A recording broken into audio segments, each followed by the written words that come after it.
Onte falámoslles sobre o Día Mundial da Concienciación sobre o Autismo. Hoxe coñecemos a historia de Jacobo.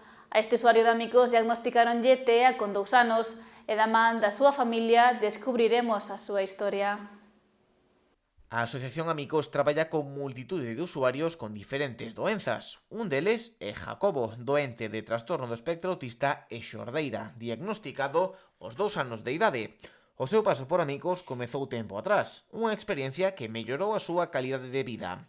Isto é algo que apreciaron tanto os profesionais do centro como os pais de Jacobo. Como pai ou como nai, se un neno, un rapaz, un chaval, se demanda ir a un centro, é porque ele está contento, é porque o traballo que se está facendo ali está ben, porque senón, porque anteriormente no outro centro era o contrario, non quería ir. O diagnóstico de TEA de Jacobo sumouse aos 2 anos a xordeira que padece, unha noticia que deixou a seus pais sen saber como reaccionar. Complicado.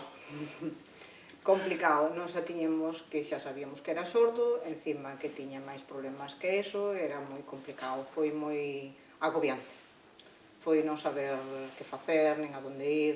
Agora, tanto a Jacobo como a seus pais e a Amicos quedalles moito traballo por diante para manter e mellorar a súa calidade de vida, sempre iso sí co espírito combativo de manter unha loita continua. Que seguir peleando, bueno, pero porque é unha pelea un pouco continua, é unha pouco unha pelea de todos, é dicir, é unha lucha de todos, dos pais, dos profesionais que traballan con eles, de todo o mundo.